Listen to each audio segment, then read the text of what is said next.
What is the worst case of entitlement you have witnessed? There was only one coffee shop on my college campus, and it was always crowded. You pretty quickly learned that if you wanted coffee before class, you got there 20 minutes early. It was always funny watching incoming freshmen crowd the line 5 minutes before their 8 a.m. and slowly filter out in despair as they realized there was absolutely no way they were getting to class on time. Cue to this freshman girl dressed in the classic campus t-shirt, jean shorts, blonde ponytail. She walked up, assessing the line, stretching out the door, and boldly decided to just sorta skip it. Now the baristas were usually pretty cool with people skipping for simple things, like just buying a cookie or anything that didn't require interaction. Not this girl. She caught the barista's attention while the previous customer was still paying and went, "Hi, can I get a latte please?" Like really quickly. The barista replied, the line starts back there, but I have class," whined the freshman. There was an awkward pause before the barista responded, "You are on a college campus. Are you freaking serious? Why do you think all these people are here? Back of the line." "Oh," was the only thing the freshman girl thought to say. As she turned to look at a line full of people staring daggers back at her, she looked not upset or embarrassed, but sort of enraptured by this newfound understanding she's just been imparted. It's like for the first time in her entire life, she realized that other people were in her way for reasons. It was actually kind of beautiful to watch, like a baby deer learning to walk for the first time. I unwittingly created a family with my next-door neighbor and her son.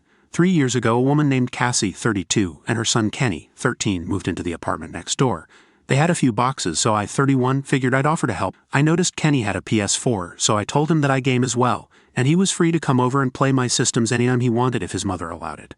Since I'm a mechanic, I told Cassie if she had car trouble, she could come to me anytime since I help out a lot of other people on the floor with their cars as well. I didn't really interact with either Kenny or Cassie besides a few hays for a few weeks initially. But a little more than a month after moving in, Cassie knocked on my door and asked if I could check her car because the engine wasn't turning over. Turns out the spark plugs needed to be changed, which was easy enough to do. Cassie was very thankful for my help and offered to pay, but I told her it was no problem. She invited me to dinner with her and Kenny, and I was hesitant to accept, but she insisted on it. The next day we had dinner, and it was a good time. I learned a lot about her and talked to Kenny more. We even all went over to my place for some Mario Kart. From then on, I got really close to Kenny. He came over to play my games almost every day. Police officers, what was your, "they could have gotten away with it if they had kept their mouth shut" moment? I had a car pass me once. Passenger hangs the upper half of his body out of the passenger side window with his middle finger in the air while screaming, "Frick the police." He had my attention for the seatbelt violation. I got behind the car and ran the registration. Registration is suspended. The registered owner's driver's license is attached to the registration, and his license is suspended. Registered owner also has 2 warrants for retail theft. I stopped the car, and they both started with the free speech thing and how I can't stop them for giving me the finger or swearing, which is 100% correct. But then I pointed out that I can, however, stop them for the passenger not wearing a seatbelt and for the registration violation. Suddenly, they got quiet. Driver got arrested for suspended license and his warrants, and the passenger got himself a citation. The driver's vehicle got impounded. Moral of the story: tell your passengers to shut their mouths. Had that guy not been a moron, his buddy would have been homeward bound. People who quit their jobs on the first day. What was your "I'm out of here" moment? I applied for a job at my longtime favorite restaurant. I celebrated my birthday there every year. Owner asks me to come in for basically a tryout. As I communicated, I was looking at other job possibilities. I come in, and they just stick me on dishwashing for an hour. No biggie. Then their dishwasher doesn't show up, so the kitchen manager asks me to stay one for their lunch rush, says I'll get paid for the hours. I do. Kitchen staff was nice, so I was happy to help out, even though I figured I'd be taking a different job. I fill out a time card at the end of the shift and tell the manager I probably wouldn't be back. He understands and thanks me for the help. Fast forward a couple weeks, and he tells me to email the owner after I ask him if I should pick up my measly paycheck. I do. She basically tells me to f off over text, tells me it was staging, and that she told me I wouldn't be paid. I responded that I understood that, but that I stayed an extra 3 hours, which I was told I'd be paid for. She stops responding. I decide I want to be petty over the $40, so I get the state labor department involved. Dude goes in there and makes her pay me for the hours, including the first staging hour. Couple weeks later, I got my $40. Never went back to that restaurant. Those who have been to a ruined wedding, what happened? I was studying photography and used to act as an assistant to a well-known wedding photographer. Went to a couple's wedding. He shot digital, and I shot black and white film. I could see how genuinely in love they were. It was only a day, but I got to know them quite well and really liked them both. The next morning, I get a call from the photographer, and his voice was shaky. He explained that the groom had been murdered that night after the reception party. 3 guys had broken into their bungalow to steal wedding gifts. The groom got out of bed to stop them, and they executed him in front of the bride. I was in shock for about 2 weeks. This story was in South Africa, if that helps explain how or why this happened. The next weekend, the photographer and I went to the bride's house to present her with the photos. We'd worked together to get the job massively accelerated, so she had the photos of her husband. We did it at our own expense and didn't charge her a penny for the day or all the prints and album. Because my photos didn't matter as much, I'd been able to simply capture those natural moments between them, rather than staged wedding photos. So they had the normal album pics, but also about 150 snaps of just them being a couple. She was in tears from the moment we arrived till we left a few hours later. Redditors, what is the most fricked up thing you have ever done? I cheated on my wife a month after our 3rd son was born. It sucks that I can't take that back.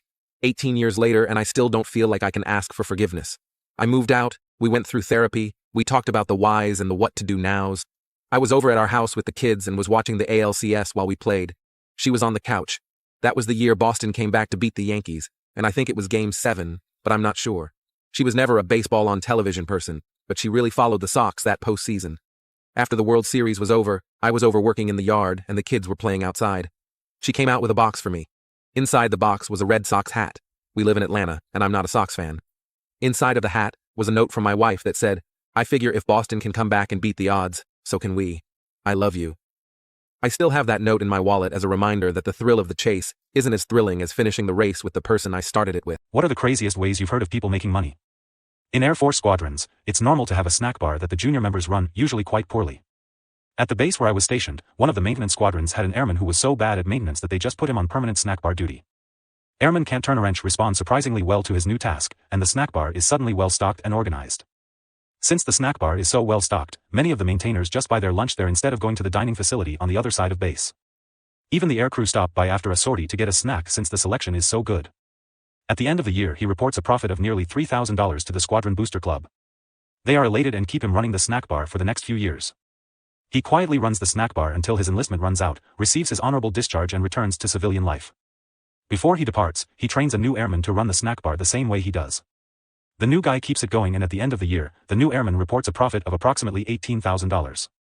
You guessed it, the first airman had embezzled all of it in untraceable cash, and since he'd cooked the books with absolutely no oversight they couldn't prove shit. What happened at your work, which caused multiple people to all quit at once? When I was 16, I worked in the concession stand at a minor league baseball stadium. Minimum wage at the time was $5.15 an hour. This job paid $8, and it was always in the evening, so it was perfect work for a high school student. The only bad thing was, our management was terrible. The main manager would throw toddler tantrums about once a shift over stupid bullshit, like not ordering enough of a specific beer, she did the ordering, or running out of pre-cut lemons for tea. One night, the stadium was running a promotion, and it was incredibly busy, easily 2 to 3 times the normal volume of customers. We were all working our asses off handling multiple roles each with absolutely no downtime. Although we all cleaned as we worked, nobody had a chance to do thorough cleaning for the whole shift because of the never-ending horde of hungry baseball fans. The manager showed up 3-4 hours late per usual and throws the biggest fricking tantrum ever over the unswept floor. Finally, she announces, "Listen up, you lazy fricks. Minimal work gets minimal pay. Everybody is being paid minimum wage tonight because you slobs won't clean up anything." Both of our bartenders in the bar back quit on the spot, which caused a chain reaction. We all took off our aprons and hats to leave. She blocked the exit and was red in the face from screaming, so one of the cooks climbed out of one of the big serving windows where we served customers. So I did the same, and most of the staff followed. Bear in mind that this all happened in front of like 200 plus customers. What is the best revenge you've dished out?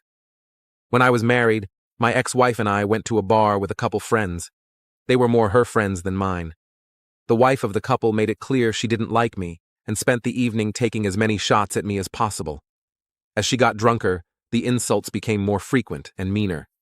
My attempts to fire back were stopped by her husband and my ex-wife. I was expected to take it but not give it. She went to the restroom, and as she got off her chair, the leg broke and she face planted. Ex-wife and BTC went to the restroom. Husband of BTC went to find the manager. I swapped chairs with the table next to ours and told the manager that the injury, a broken nose, wasn't due to a broken chair, but because she was drunk and fell over. What is the thing you don't talk about in your family? Back when I was 14, my dad and I were cleaning off his workbench. I found what I thought was a melted piece of metal wrapped up in a cloth. I asked him what it was, and he said something along the lines of, "Wow, I didn't think I still had that." He said he would one day when I was over 18 tell me what that was. I figured I'd ask in a week or two, and he would tell me. But in the years leading up to 18, he wouldn't budge. Finally, one day, post-18, I remembered to ask. So the story is my father and my uncle, who is also my godfather, are drinking after a night at the bar when an argument breaks out. It heats up to the point where my uncle, who is a cop, says, "If you don't get out of my house, I will shoot you." My dad probably said something along the lines of, "Go frick yourself," so my uncle gets his gun. The argument goes to the street where my dad, now at his car, said something along the lines of, "You don't have the balls to shoot me." My uncle raised his gun. My dad dropped down and took cover, and my uncle popped off a shot. Obviously, my dad go the frick out of there and went home. Once he got home, he realized how close he came from getting shot. He found the bullet lodged in the driver's seat of his car, right where he had ducked down. What I thought was a melted piece of metal was actually a spent bullet that my godfather shot at my father. The neighbors ended up calling the cops, and my uncle, who was a cop at the time, had to retire from the job. My dad ended up with a near-death experience. Just like bros do, they talked it out a few days later, and it is water under the bridge.